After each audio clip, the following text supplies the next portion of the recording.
Hey, welcome everybody to another episode of C Team Sports.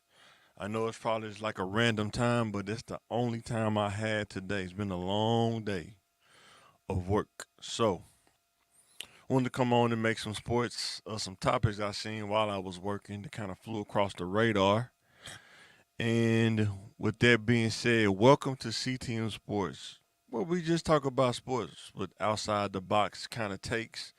Some of these takes you probably already heard, but I'm just gonna give my take on it from a regular person. Because like I said, I'm not a celebrity. I don't live in L.A.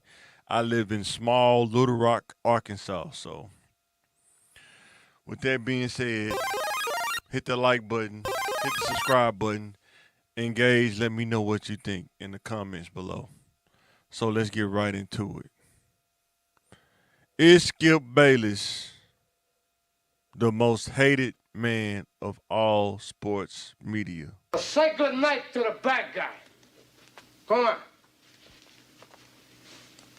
The last time you're gonna see a bad guy like this again, let me tell you. He was quoted on an episode where MB was saying somebody was the most hated, and he said, "No, I'm the most hated person in all the sports media." That's what he was quoted saying. So the question I have is, with Skip saying that, did he create the character that brought the hate?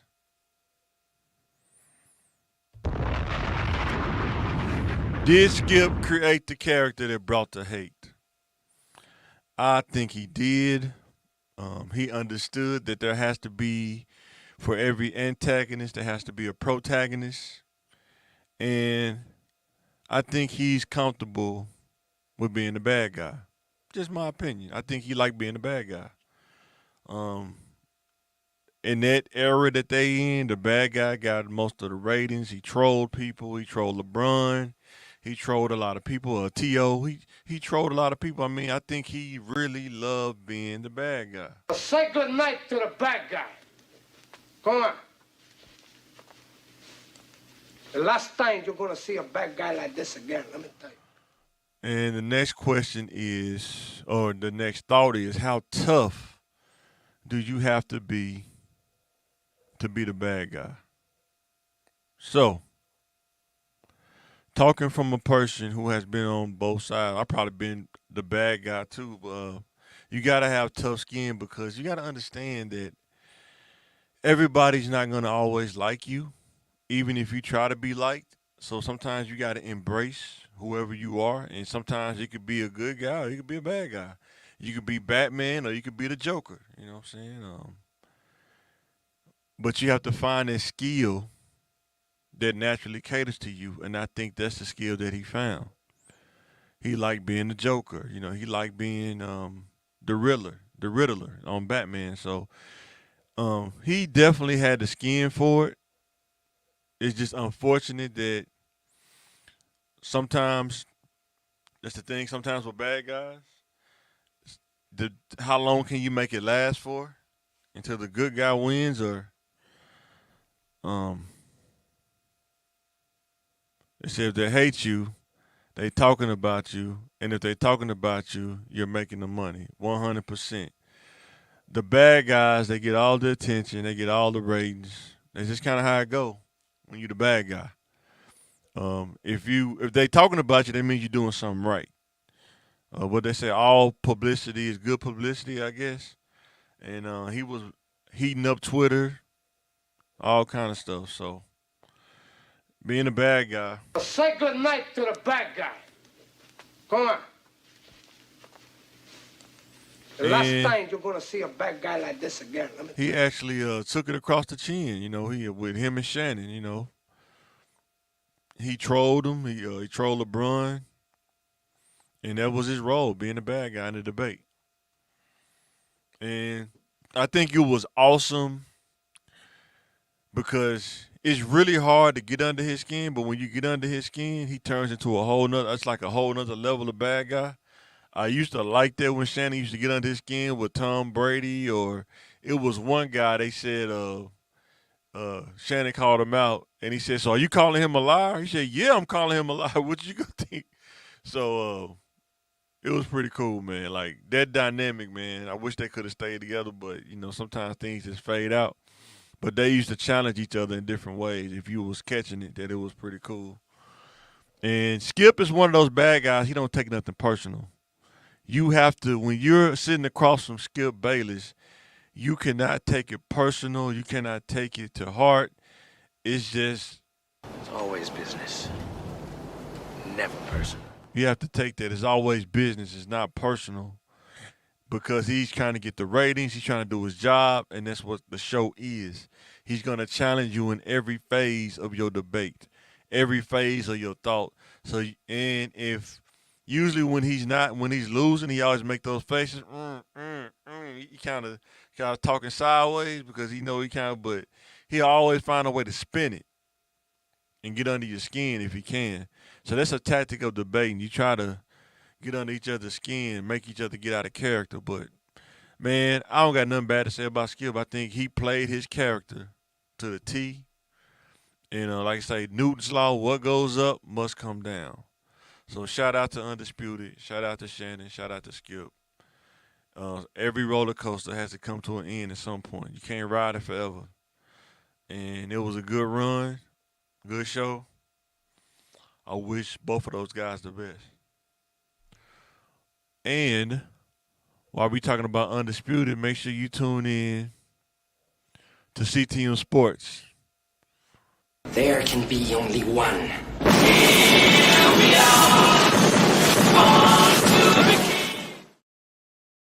Yeah, make sure you tune in to CTM Sports, man. Appreciate everybody hitting the like button and the subscribe button. I appreciate that. Whoever come back and watch it. And let's go to the next topic. So our next topic is Coach Harbaugh is not liking the criticism of Lamar Jackson. And the question I have is Lamar Jackson being too emotional about criticism? Is he being realistic about his play? Is he being realistic about his performance? Because you're going to get criticized. I mean, you're on TV when you have a bad game. With that last playoff game, he lost. Wasn't a good showing. You're going to take criticism. You win the MVP and you don't get to the Super Bowl, you're going to take criticism. You go through a holdout and you don't perform after the holdout, you're going to take criticism. Anytime you're good at something, you're going to take criticism. Even regular people, you're going to get criticized. If you're not good, you're not going to get criticized. And that's what you got to realize. You got to reprogram their mind. The sooner you can match what's in your head with what's going on in the real world, the better you're going to feel. So you have to match what's in your head. You have to understand that you're so good that you draw criticism. You can't just have it all good. Everybody, I don't think anybody gets 100% praise. I don't even think Jordan got 100% praise. But you have to take the good and the bad. Am I right? And you have to take the credit. You almost have to reprogram yourself to love the criticism. Well, I just come to tell you. Am I right? And you got to tell the coach, I don't want to be saved, man. Let the criticism come so I can show the haters wrong, prove them wrong. And you prove them wrong by playing great. It's hard to criticize somebody that's doing great. And I'm not saying he got to be perfect, but you got to have better performances, especially at the quarterback position. And then you just came off a holdout. You have to have those performances if you want to curb that criticism. But let me know in the comments, do you think he deserved the criticism or you think they being harsh on him? I think that when you in that spot of top-tier quarterbacks, when the team loses, you're going to take a boatload of the criticism. That's just how the game goes. You can't just say, oh, I want the praise just for all the win, but then when we lose, I don't want any criticism. It don't work that way. It just don't. And you got to get out those emotions.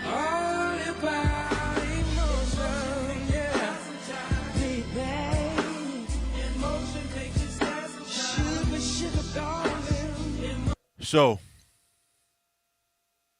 Team USA having little struggles here and there against opponents in the Olympics. The question is the world teams catching up to the USA team? Let me know in the comments what you think. I think there are more international players in the league. And when they get that league experience and they go home and play for their team, they're bringing that experience to their team. And you're starting to see a lot of those teams like Sudanese and Germany. You're starting to see a lot of those teams uh, skill level improve. No, it's not like when the Jordan and Magic, that 92 Dream Team. A lot of those teams that was playing, they wasn't on the same level as those guys. What now? You got a lot more international players in the league, and they go back and play with the international team. They take that experience with them, pass down the insight, and you starting to see a lot of these teams in the world catching up to Team USA. Let me know in the comments what you think.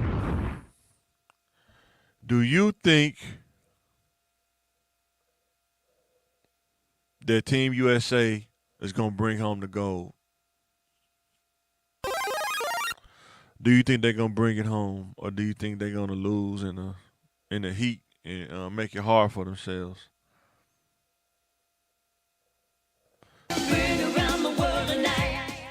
Because the last USA crack at it, they didn't do so good. But I think LeBron and AD, Booker, got a really nice squad. But it's not like a 7-game series. You can lose one game, and it can come crashing down. So, excuse me. Man, it's late. So, with that being said, let me know in the comments, do you think they can win? Another topic with the USA team. Embiid is reportedly quoted saying, LeBron is too old to lead the USA team to gold. The question is,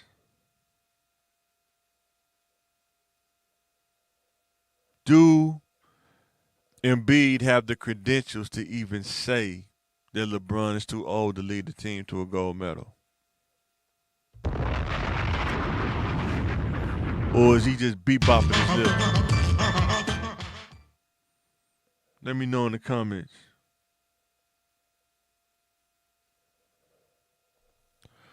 Because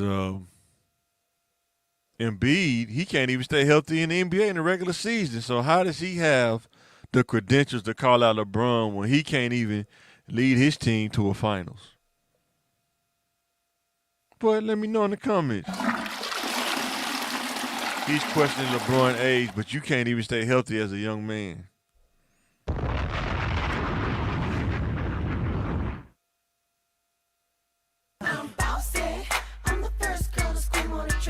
Wrong button. But let me know in the comments, do you think Embiid has the credentials to challenge LeBron and say that he's too old to lead the team to gold when he can't even stay healthy? You want answers. I want the truth. You can't handle the truth. Yeah, he can't even make it stay healthy in the playoffs. He always got some kind of issue. And he's way younger than LeBron. But LeBron has been more durable in his career more than probably anybody on that team. So let me know in the comments, do you think Embiid has the credentials? I don't think he do. I think Embiid just be talking, man, sometimes. Be bopping. So, NBA on TNT is losing NBA coverage. I think Amazon was in the highest bidder so far, as far as getting those exclusive rights to cover the NBA. And it's been reported that the owner of TNT quoted that we don't need the NBA. It's reported that he said that, allegedly. He was talking crazy, said they don't need the NBA. They tried to bid, challenged Amazon, and the NBA reportedly told them, we're no longer going to need your services. So with that being said, the NBA pretty much flushed them. And the question is the NBA doing good business, or would it end up biting them in the butt later? Because everybody's used to TNT. So when you make a switch like that, it's going to be tough. But is it the right business move? Sometimes when you make the right business move, people don't like it because it's different. It's a different change, but sometimes change is needed. Or did the owner or the people at TNT make a bad move by saying they don't need the NBA? When you're doing business, man, and you have things that can affect your livelihoods, you have to be careful about what you articulate in your communication, because it can cost you a lot. A lot, a lot, a lot. And I know people love TNT, but you know what the NBA said? Oh, what's love got to do? It's got to do with it. What's love but a second-hand emotion? So what's love got to do with it? Because I heard reportedly Amazon offered like $4 billion or somewhere in that ballpark. And I don't know if TNT could match that. That's a lot of money, man. You know, Amazon got that different kind of money. So we'll see what happens with that. When you're doing business out here, though, you got to be careful with that communication, though. So this is probably my last slide before I go to pick one. I think it is, yep. When a company has layoffs or a closure happens for regular people, you know, how does this affect regular people? I know they was talking about TNT, but let's bring this to a regular people level. When I was in high school, I worked at this ice cream place called Baskin Robbins when I was in high school. And I started working there probably 10th grade. And they closed down when I was in 11th grade. And pretty much, I think I was at school when they finally closed down, but you kind of saw it coming. It was a manager that when I got hired, that manager left, and it just kind of went just downhill from there. It just like slowly declined from there. And when stuff closed down, you know, you have that recovery period. That's why I got it right there in the middle. It's a recovery period between jobs. This is when I started learning. This is why I make the content the thinking game. Make sure you watch the thinking game. Come on Thursday. We just did one yesterday. Clips now. The whole podcast, we did it live. It's on the channel now. You can check it out. Number 118. Check it out. But that recovery period, like my boy Peel say, the in between. That's the hardest period because some people can find a job and some people can't. It just depends on what the economy's like or what's going on. That's why it's important to increase skills year by year to minimize your recovery time in between jobs. When you have a skill set and you experience a layoff or a company closure, when you post your skills, updated skills, if you have the right mixture of skills, somebody will pick you up. But you got to have the skill that's in demand in your area or job market. So I was working at this ISP place, and I think I managed to be there like maybe almost 4 years. Something. It was something like that. But they did a layoff. They did it kind of every quarter, but unfortunately, I got caught up in the quarter because I didn't get laid off because of job performance. I got laid off because they didn't want to pay me the money, and I didn't want to take a pay cut. So imagine if you're making $60,000 as a contractor, but they want you to come work full time and they offer you $40,000. And I didn't want to take that pay cut. Some people say, well, you should have took the pay cut. I say I bet on myself. I figured out. They ended up doing a layoff. One of my buddies told me, he's like, man, they didn't lay you off because of the performance. They laid you off because they didn't want to pay you. But at the end of the day, sometimes you have to understand the moment you take a pay cut, it's never the same. If I'm surviving, working there, making 60, and you offer me 40, that's weird to me. Like, you could have met me in the middle, offered me like 50, 55 or something. Okay, cool. But they didn't. They offered me 40. So when I got let go, it took a little while to find something, maybe about a month, couple months, I think. But I was able to find something in that time and I had several interviews. I just picked, working for the state at that time. But the skills that I had gained working in IT, then having an associate degree, it kind of kept me from being out of a job for a long time versus when I was younger. When the ice cream place closed down, I think I was between jobs a little bit longer because I was just working regular jobs. That's why it's important, like I say, to build up your skill set. Even in sports or in the regular world, you have to build up your skill set. Then you become in demand. Then if somebody lets you go or a layoff happen, you can recover. Your recovery period is shorter. You get to bounce back quicker. Let me know in the comments what you think about that. But that's my whole spiel on that. So, pick one. Let me know in the comments who you pick, Bruce Bowen or Rajah Bell. They both are 3-and-D guys, probably mostly defense.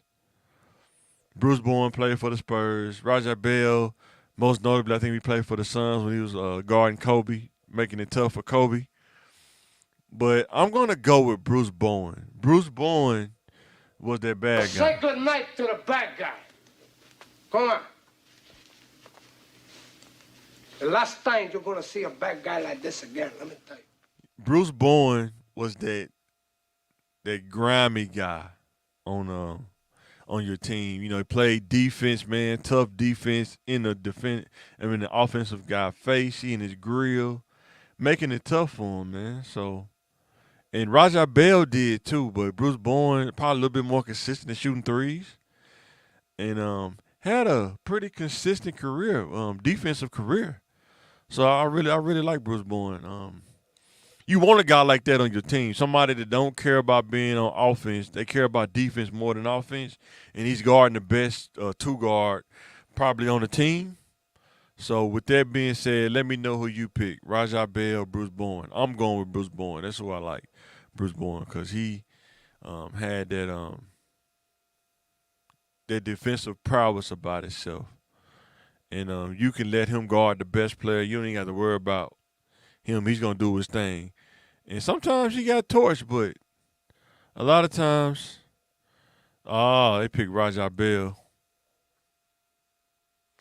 But he did play good defense on Kobe. But, yeah, I like Bruce Bowen. But shout out to Ashley picking Rajah Bell. Shout out to her.